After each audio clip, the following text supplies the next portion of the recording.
Aujourd'hui, nous allons voir cet article du Credo. Il monta au ciel, il est assis à la droite du Père. Cet article du Credo, il fait allusion à ce qui s'est passé le jour de l'Ascension. Le jour de l'Ascension, Jésus est monté au ciel. Qu'est-ce que ça veut dire? Ça veut dire qu'avant, il n'était pas monté au ciel. C'est-à-dire qu'il n'était pas ressuscité. Si, il était ressuscité. Mais pendant 40 jours, il a vécu dans cette sorte d'entre-deux.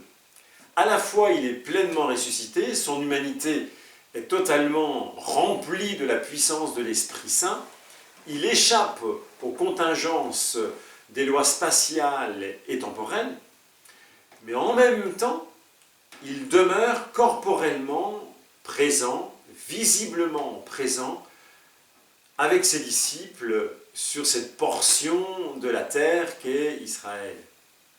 Et donc vous voyez, il est à la fois entre les deux. Pendant 40 jours, il va vivre au milieu de ses disciples, il va manger avec eux, il va s'entretenir familièrement avec eux, il va vivre de cette fraternité qu'il avait tissée déjà pendant 3 ans, mais qui va prendre toute sa consistance après la résurrection, et qui prendra sa pleine consistance après la Pentecôte, mais il va vivre encore au milieu de ses disciples. Et en même temps, son humanité est déjà transfigurée, ressuscitée. Eh bien, le jour de l'Ascension, c'est cet état d'entre-deux où il est à la fois pleinement ressuscité, mais encore corporellement, visiblement parmi nous, qui va cesser. Cet état d'entre-deux va s'achever. Vous voyez, quand on dit que le Christ est monté aux cieux, on emploie une image spatiale, mais bien sûr, c'est d'une réalité théologique dont on veut parler. Vous savez bien que quand l'astronaute Gagarine a fait sa première sortie dans l'espace, et qu'en revenant, il a dit, ou pendant, je ne sais pas, il a dit « Dieu n'existe pas, je ne l'ai pas rencontré là-haut ». Ben, il aurait mieux fait de se taire, c'est évident que ce n'est pas dans les astres que Dieu habite, mais quand on parle de cieux, on veut parler du cœur de Dieu, du cœur du Père. Vous savez qu'un juif ne prononce pas le nom de Dieu. Il dit l'Éternel, béni soit-il, le nom Hachem, etc. Ou il parle des cieux. Quand on dit notre Père qui est aux cieux, c'est une manière de dire notre Père qui est Dieu.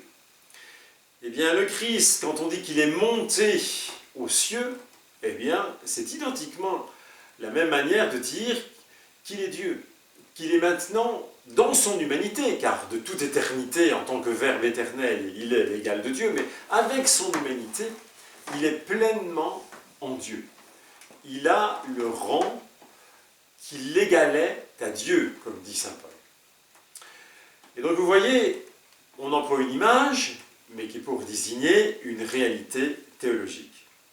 Quand le Christ remonte, c'est-à-dire quand il retourne au Père, lui qui était le Verbe éternel et qui était descendu au plus intime de cette chair humaine, il remonte, mais il remonte avec sa chair humaine, il remonte avec toute son humanité, puisque, on le verra cette semaine, le mot chair ne veut pas simplement dire les molécules, cela veut dire son humanité.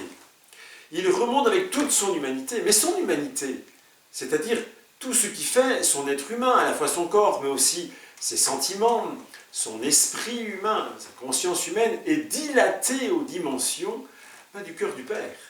Et donc il peut se rendre présent à toute l'humanité, si bien que quand il remonte, non seulement il fait remonter avec lui sa propre humanité, mais il fait remonter toute l'humanité qu'il contient en lui-même.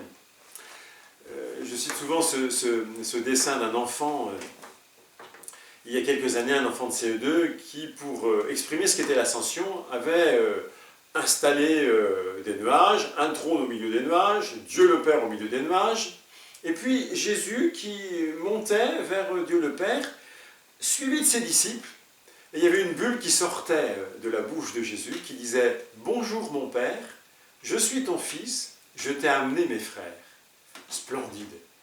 J'allais dire, toute la foi chrétienne, elle est là.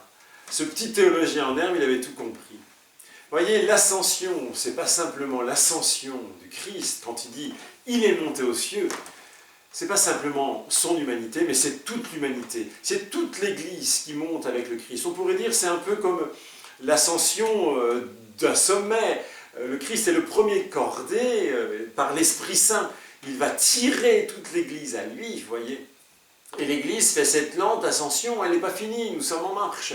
Cette lente ascension vers sa finalité, vers son achèvement, vers le Christ en gloire. Vous voyez, c'est le Christ qui l'avait dit lui-même, une fois élevé de terre, j'attirerai tous les hommes à moi. C'est au chapitre 12, verset 23 de Saint Jean. L'ascension n'a pas lieu un jour simplement. Elle continue et nous la vivons actuellement. Eh bien, quelle joie, quel bonheur. Seigneur, monte dans la chambre haute de mon cœur, là où demeure le cœur de ton Père.